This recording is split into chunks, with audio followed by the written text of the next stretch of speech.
Hi everybody, this is Brendan here with Common Motor. That's common-motor.com on the internet. And today we're going to be talking about cables, the different types, why they're important, and how to take care of them.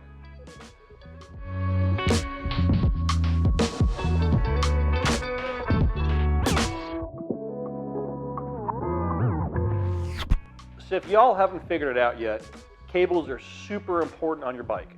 They control you as the rider's input to the engine, brakes, and transmission, as well as giving you feedback from the speedometer and tachometer of your bike.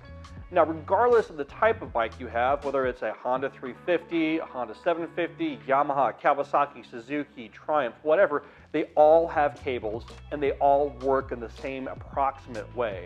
So it's important that we take care of them and make sure they're working properly because it's what connects us as the rider to the machine. Now let's actually take a look at the different types of cables you're going to find on some of the vintage Hondas that we support so you can identify them, and then we'll get into how you want to lubricate them and take care of them. So all cables are going to fall into two different categories.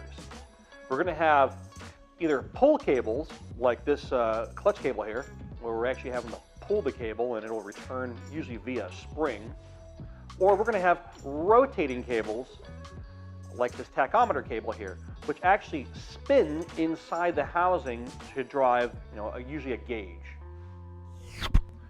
So the first kind of pull cable we have is going to be a throttle cable, which connects your throttle grip to the carburetors. What I have in front of me right here is a well-worn out CB175 cable. This happens to be, I call it a 1-to-2 cable, where it starts off as a single cable at the end, has the splitter here in the middle, and goes out to two ends, kind of like a Y. So a few things to keep an eye out for to know if you need to change your cable or not.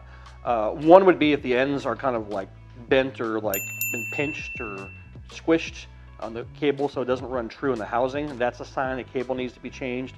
At the barrel here, if the wire is frayed or you have little strands coming off, definitely replace the cable, especially if it's really rusty at these areas. So if you're in doubt, I would say go ahead and change it. Housings get chewed up, like this one right here has it's got a broken bend in it. So it's been stressed and I would change that cable out because of that reason. We got another one there, so it's chafing, abrasions, things like that are reasons to change cables. This one happens to have a split plastic deal, so yeah, this cable needs to be changed. But those are some things to look for. Would be, frays, rusts, super corrosion, etc., where it looks like it might fail. So change it. So this is a brake cable, which is only going to apply to bikes that have a front drum brake on them. If you have a disc brake, you're going to be a hydraulic system. But this cable right here is an example of a cable that might be salvageable. It is old, the body's a little stiff on it, but more importantly, the cable itself is a bit rusty inside the housing. And I can tell it probably hasn't been lubed since this thing left the factory. This is an original factory cable. It moves okay, but it definitely feels a little crunchy when I move it back and forth. This needs to feel like butter. So the smoother it is, the easier it's going to be to actually squeeze the brake lever and convert that power down to the drum. So you don't want to be fighting the friction in the cable. We're going to try to lube this one up and save it and try to use it again, but some people might find that it's just easier to replace it. Again, this one's on the fence, but it's a good example of a cable that might be salvageable. You might have a bike where you have to salvage the cable because there's no replacement available. So keep that in mind before you just toss the cable. So what we have here is a brand new clutch cable, and it moves a lot easier. I'm not having to kind of fight it like I do with that brake cable I showed you. So these cables do not come lubricated from the factory, so it's a wise idea to go ahead and lubricate them now as preventative maintenance, so when you put them on the bike, you don't have to worry about it down the road. We're going to attempt to lubricate and save this brake cable here and try to reuse it. Now, a lot of you guys on the internet probably see these things like this. They're called cable lubers. They're all over, a lot of the websites. They come with a little spray can of cable lube. They work just fine. In my opinion, they're not necessary, but I want to just point out they are an option to use.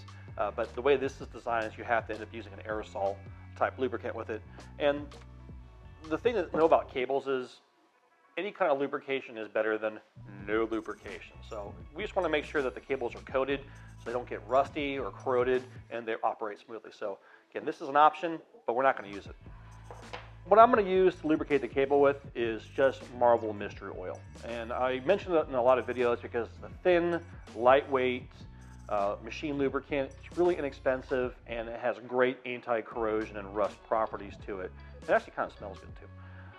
I just have this little dripper bottle here. It's something I have here at the shop. And the way I like to do this is I'll take the cable off the bike, and you can actually do this on the bike as well, but if you have it off, make a loop like that where both ends are pointing up. We're going to use gravity to our advantage, and we're going to basically be dripping oil into either end here, and hopefully it'll end up collecting in the middle so we attack the cable from both sides. And all I'm going to do is, I'm literally going to take my oil dropper and get right where the cable comes out of the housing. And I'm just going to put a little drop of oil and let it run down. Drop of oil, let it run down. If you actually can just touch it one drop at a time to the cable, it'll work its way down. You can't really force it in as much. Just let gravity do the work. And as it, I'll probably do this probably a dozen times here, and then we'll kind of work it back and forth, and we'll do the other side.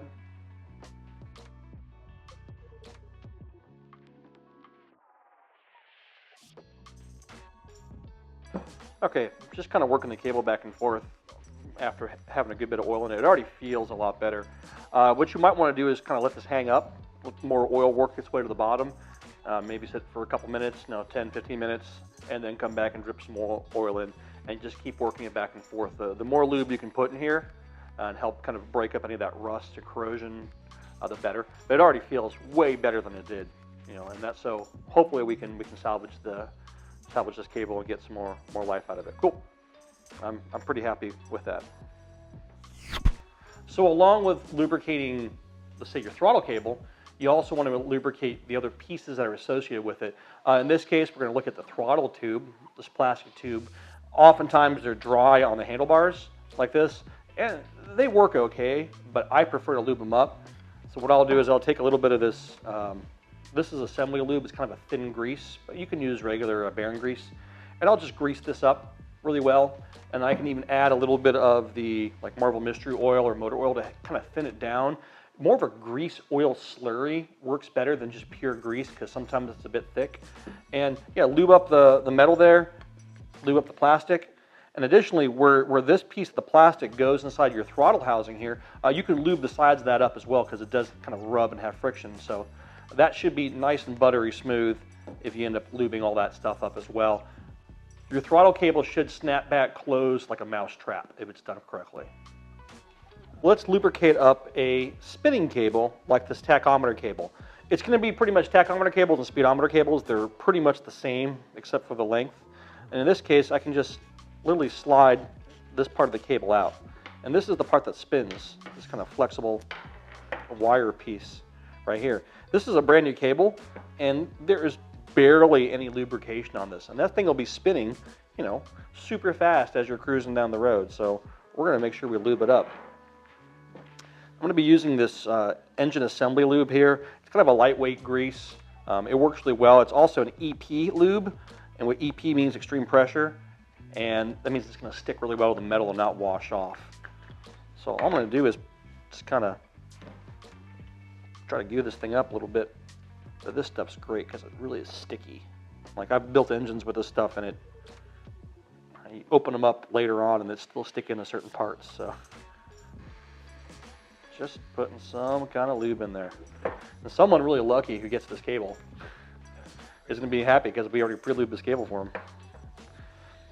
All right, that's a little bit of moly lube, and I'm going to do the same exact exercise I did with the push-pull cable, and just drip a little bit of marble mystery oil down here as well. It's going to help thin the grease out just a little bit. Hopefully make this thing run a lot smoother. Wow, that's like super buttery now. And helping lubricate that spinning cable will also keep a gauge from bouncing sometimes. If someone has a bouncing gauge, sometimes the cable just needs to be lubricated. And that can help resolve the issue. It won't guarantee the resolution. Isn't always the solution, but it's definitely something to try